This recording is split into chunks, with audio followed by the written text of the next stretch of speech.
What's going on, guys? Welcome back to the channel. Today we are rebuilding a Yamaha R1S, arguably the best sounding motorcycle in the world.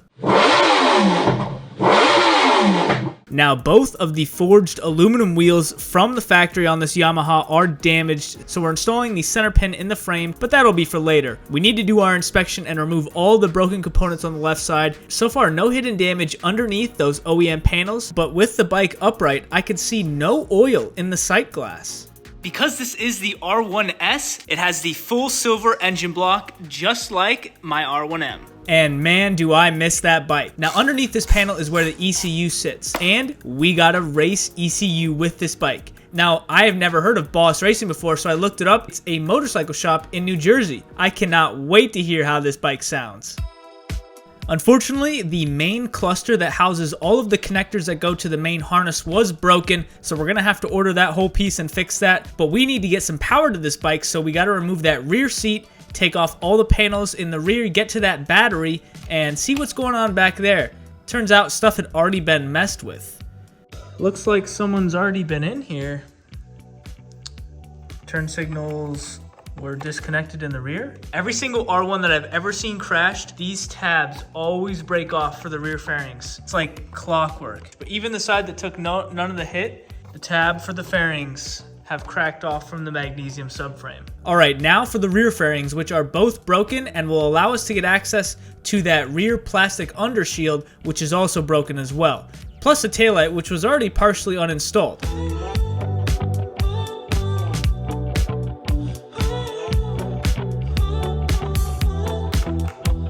We also have a new Rage Cycles fender eliminator kit on the way, so we're gonna remove this old one that's all rusty and disconnect the turn signal wires, and that third plug is the license plate lamp for the license plate. Voila! With a little bit of persuasion, that under tray finally came out. And there was no other damage around that, so that's a great sign because this magnesium subframe is pricey. But while we were doing that, the bike had been sitting for a couple hours and there was some oil and coolant that was already dripping on the floor. Hopefully it's nothing more serious than this broken case cover on the right side.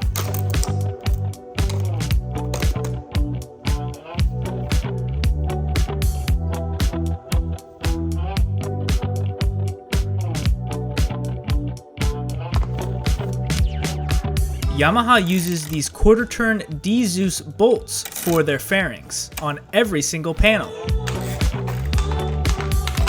I would be trying to start this R1 right now, but we are leaking oil from this side of the case. And if you look on the sight glass on this side, you can't see any oil, and the bike is pretty level right now. Also, this bike is completely tuned with this ECU. That's awesome. So obviously, I can't wait to hear how this cross-plane sounds with a full exhaust and a tune. We're also leaking coolant, so we got to address these things first, and then we can fire this bad boy up. And you can really tell someone loved this bike. You've got a full race exhaust, a tuned ECU, frame sliders, domino grips. They did the tech spec tank padding all along the OEM tank. They even did the little carbon trim padding on the gas tank and the top triple tree. And wait till you guys find out how many miles are on this sucker. The goal is to get this bike running, so we need to remove the right case cover, which is broken, and replace it. I'm hoping for no engine block damage and just this cover. I cannot get this cover out. I guess we gotta take these bolts out for this oil line.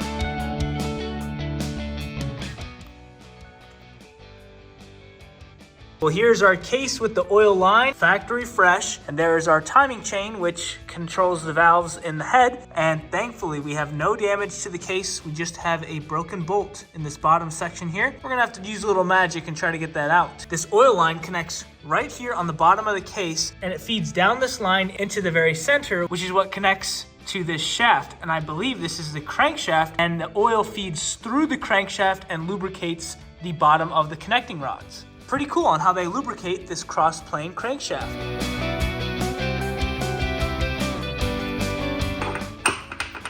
Boom! Triple tree nut off. I just placed an order for a new case cover on that right side of the engine, so now we can start working on the front of the bike, removing the handlebars, which are all broken, the controls, the top triple, Okay, note to self, CJ. This is how that ignition routes. Don't forget it.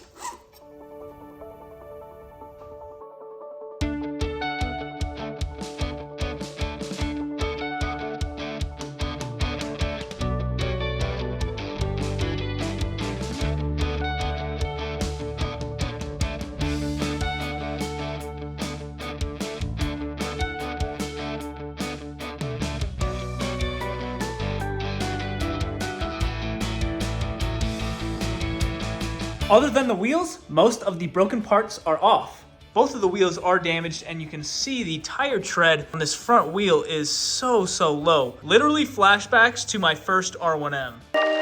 This clip-on is not bent, but we still are gonna replace it because of the damage right here on the edge. We just gotta make sure everything is perfect. And over here, the throttle cables, there's damage to the cable, and also inside of here, the tab that lines it up on the handlebar is broken in there. It's all scuffed up on the outside, along with the control panels on the right side for the start and stop. That's all busted up. And the handlebar, you can see the remnants of those tabs that align it on the handlebar. They're broken inside of this thing. These bikes really are just so well made.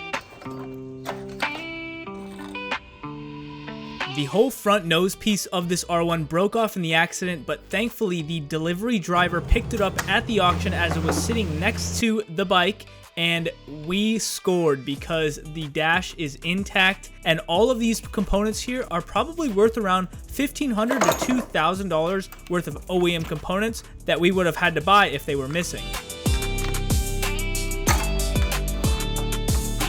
After taking apart that whole front end assembly, we have about $1,500 to $2,000 worth of hardware and parts salvaged from that whole broken section. Most important piece, the dash. Get some battery to that bike and see how many miles are on this bike. I did a VIN inspection on this bike, and it said that it was last registered around 3,000 miles, which would be crazy low. So we're gonna plug this in and see what the mileage is. First, we gotta clean this off a little bit. Okay, and the dash is all cleaned up. Looks really nice. Unfortunately, there's two tiny dents on the outside of the case, but the screen is not cracked. Here's our dash plug, so let's plug her in. Nice.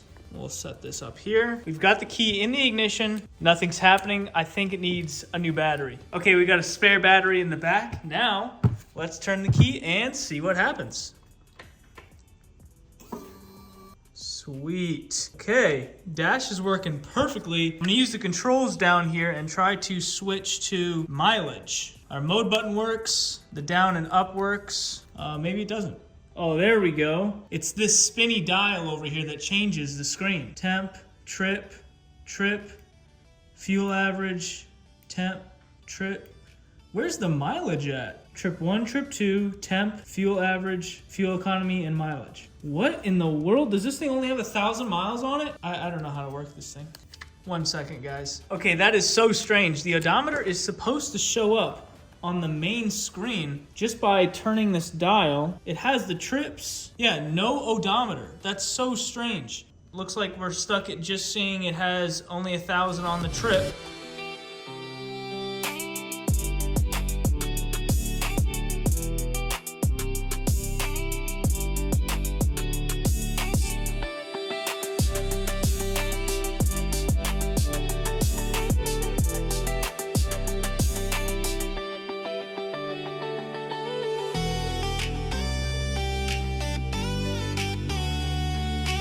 We'll have to figure out that odometer issue later, but we picked up a whole box of RPM carbon for this bike.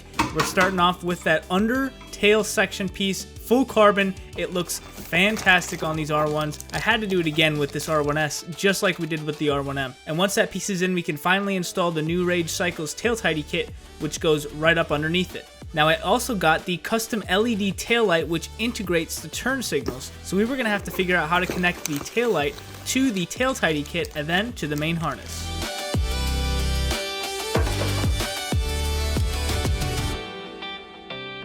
So here's my dilemma. The taillight we just installed from Custom LED integrates the turn signals. So I'm gonna try to splice these two together and then connect them to the power source. I'm not sure if that's gonna be too much resistance on the circuit, but let's give it a shot. So I've connected the custom LED taillight to the main LED plug, which has a ground in it, which is why the turn signal wires only have one wire coming out, not two, because the ground is already through this main plug. Now I cut off the connector for that turn signal wire coming from the taillight and simply just splice that right into the tail tidy kit connector, and then I plug that into the main harness. Now we need some power. And that is where we got ourselves a beautiful EarthX Lithium Life P04 battery. This battery is a huge upgrade. It's extremely light, and there are a ton of positives that come with this thing.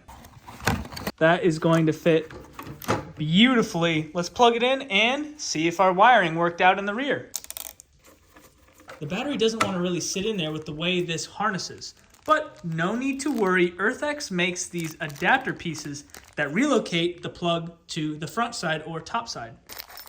Then you lay the battery down, your connection is right on top. Look at those, all bolted in. Battery is in, let's turn that key. 3, 2, 1. All right, our tail light is activated. Now let's try one of the turn signals and see if that works. Right, nothing. What about left? Nothing, uh-oh. This always happens. You guys will see later why those turn signals were not working. We actually needed the dash and the front turn signals to be connected to the bike so it completes the circuit and then activates the turn signals. The black paint on the top of the swing arm was all chipped up, so we needed to sand that down and paint over it, and it turned out fantastic, enabling us to put on that carbon mudguard.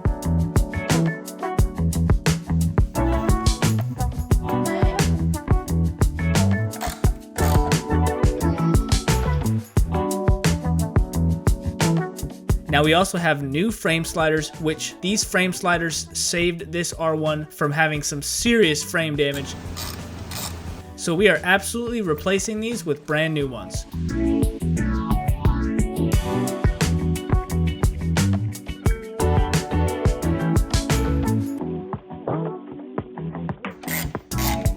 And lastly, we have the front oil cooler shroud in carbon.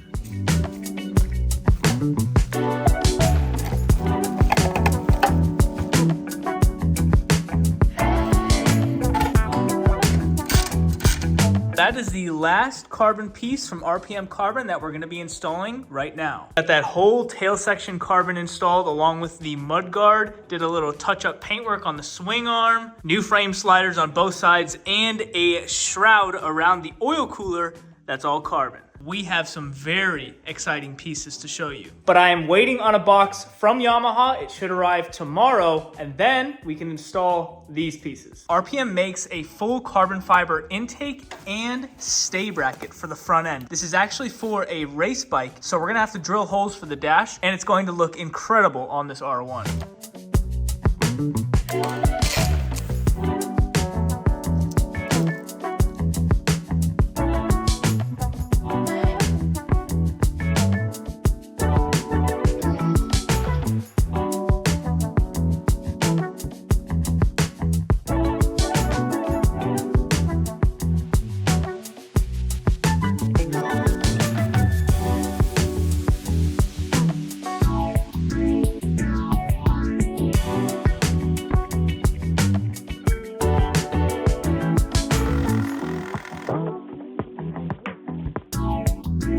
And we got the dash in all nice and stout. Everything is nice, lined up. That connector has plenty of room to plug in, and it looks pretty straight. And then we take the ram air intake, and the dash mounts directly on top with those two bolts in. This is how all of this will look. Yeah, that's pretty slick. And it completely eliminates the flap inside of the OEM intake that opens and closes. You can see this whole piece mounts directly to the front of the frame.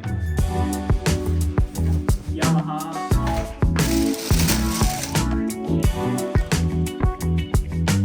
Our Yamaha box of parts has arrived. We picked up a used headlight because it's $1,000 from Yamaha brand new, so we found one on eBay for way cheaper.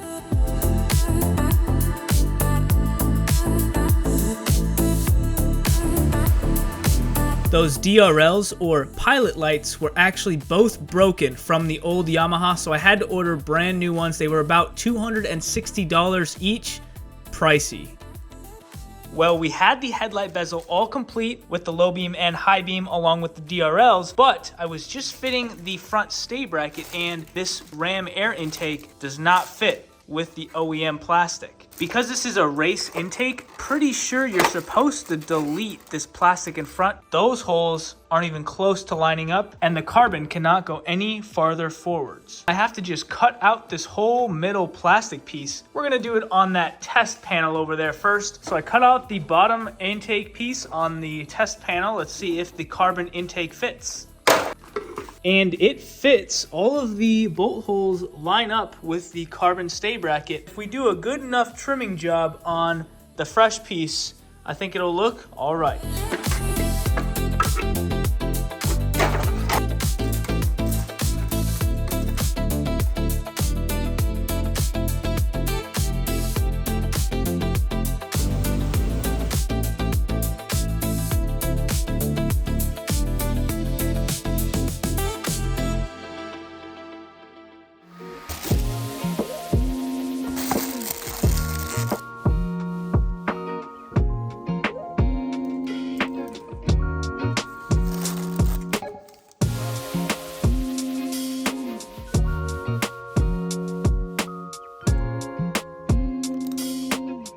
We have to install a new oil seal inside our new Yamaha case cover. We're lubricating the inside of the new case, then copying the old case, we're going to push our new oil seal into the new case. Then with a little bit of persuasion, on top of that oil seal, we have a washer, and then on top of the washer is a snap ring so that that oil seal never comes out. This part of the case is what the crankshaft slides into.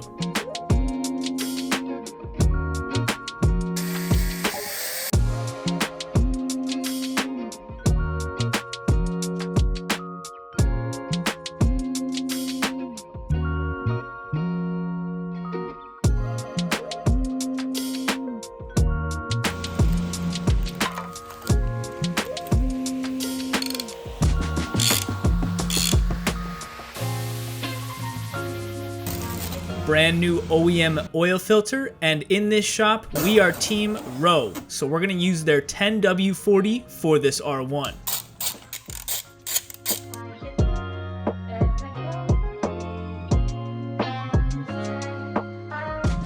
Pretty dark.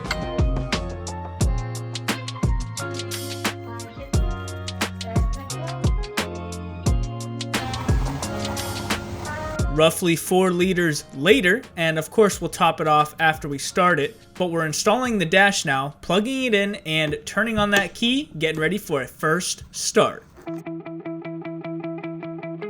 Alright, we've got the dash in, key is on, and I was just messing around with the turn signals, and check this out. The right turn signal on and we go to the rear, they are synchronized. Let's crank her up.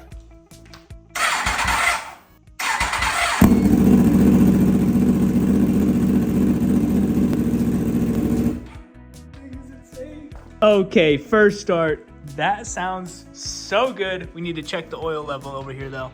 We are needing a little bit more. I'm gonna have the little bro hold it up vertically so we can check that oil level. Let's go check the oil level.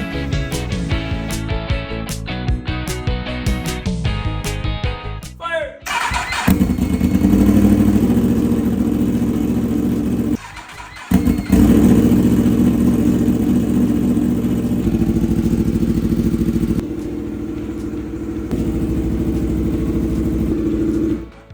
This thing sounds so good. Okay, enough carbon monoxide for one day. This beast sounds incredible. You R1 owners know these things are notorious for cranking poorly. Not with that Earth X battery though.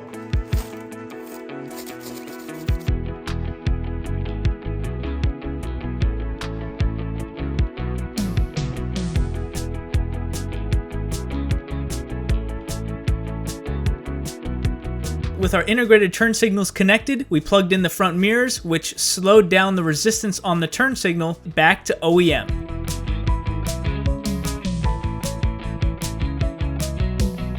Then we cleaned up the wiring in the tail, made it look OEM. Now, in order to install the side stand, the top frame bolt needs to be flipped around so that the side stand can connect to the left side of the R1. This frame bolt does not have any tension on it, so I'm pushing it out from the right side, then I'll take it over to the right side and insert it the opposite direction we just took it out. Then the Bursic frame mount can thread onto that bolt and the Bursic stand can slide right in the frame. A couple clicks later and we have this R1 completely supported by the frame, which allows us to replace the front triples or the rear wheel with ease.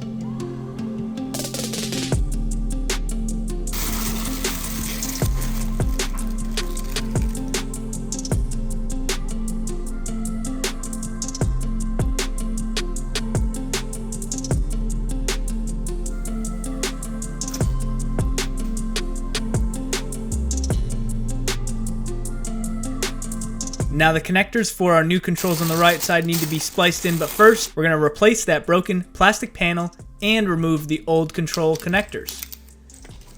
This piece bolts directly to the side of the radiator.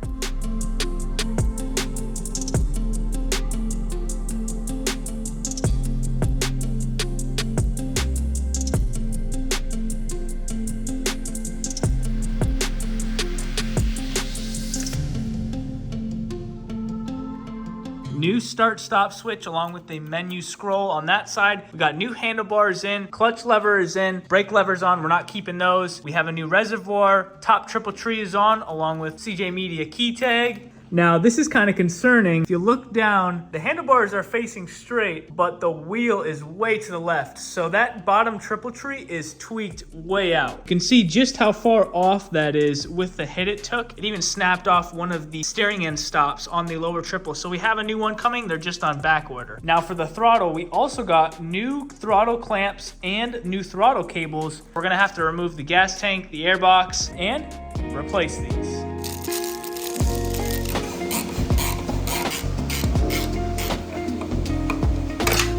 All that's left, a quick release fuel line and the fuel pump connector.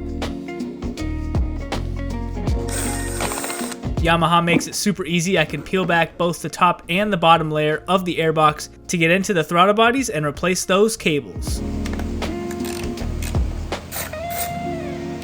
In here looks so incredibly clean. This bike has to have low mileage on it. The cables install the same way you'd install them on the throttle on the handlebar.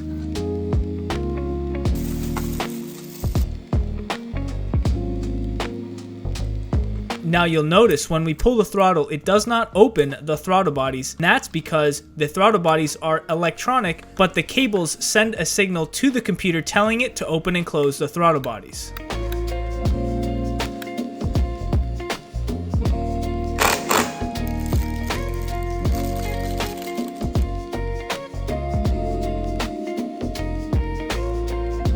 This is where you adjust the play in the throttle cables. So if your bike has a loose throttle, this is where you adjust the cables.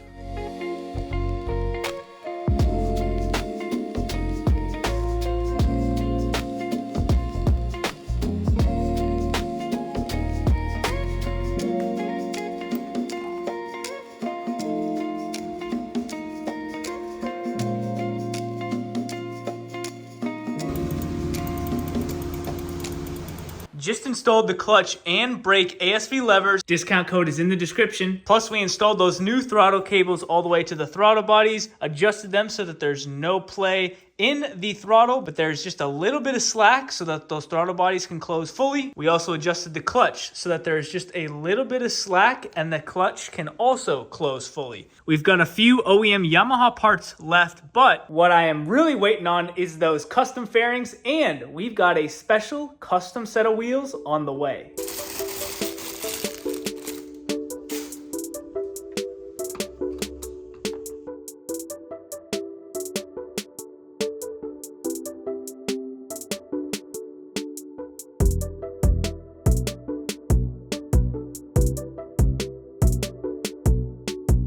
Alright, stay with me, this is going to get technical. The rear lock for this bike was broken.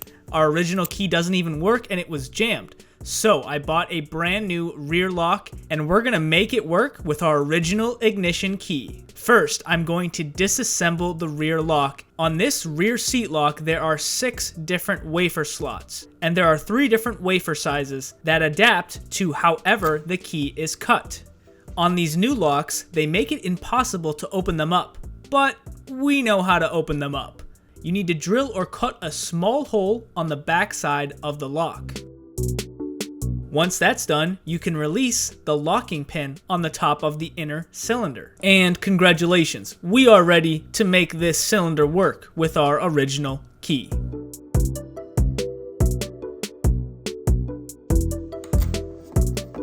And now I'm going to rearrange the wafers to fit our original key. Inside a key cylinder, there are little metal pieces and springs. The little metal pieces are called wafers. These wafers are 3 different sizes. Oh man, and these springs are tiny. And all those springs help them move back and forth. Take, for example, our new cylinder and our old key. I put the key in, and you can see it doesn't really work. There's a wafer sticking up here, so this key does not open this lock. We need to switch out this wafer with a wafer that'll work with this original key. It's as simple as picking them out with a needle nose pliers and putting in a different one to see if it works. And that's exactly what we did. We've got all the wafers to now sit flush when we insert our original key. And you want all of the wafers to sit flush so that the cylinder rotates, unlocking the lock.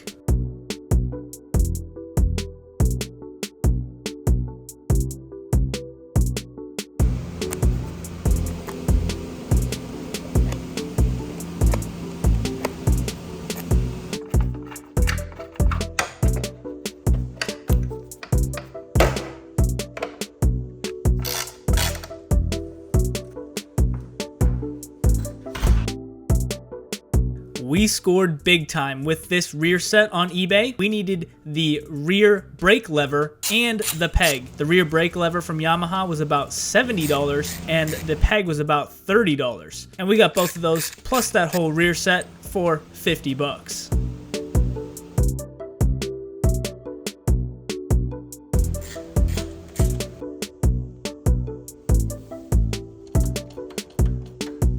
Although this exhaust looks like it's in okay shape, it is actually all dented and damaged up. Unfortunate because it is some beautiful race fit titanium.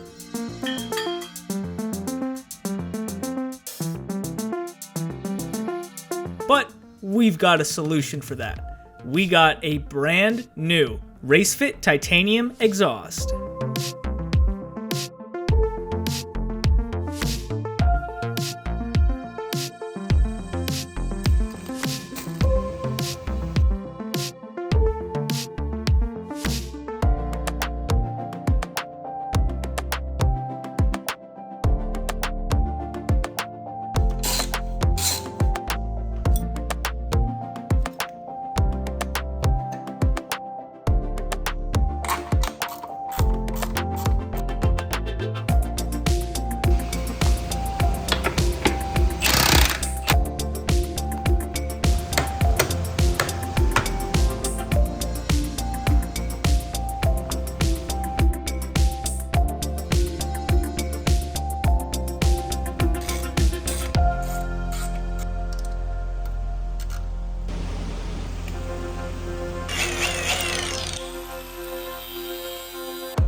Both wheels off. Fun fact, that is an OEM red rotor from Yamaha. On this red and white R1S, they come with red rotors. Both of these wheels are shot. In the next video, this bike will be complete. See ya.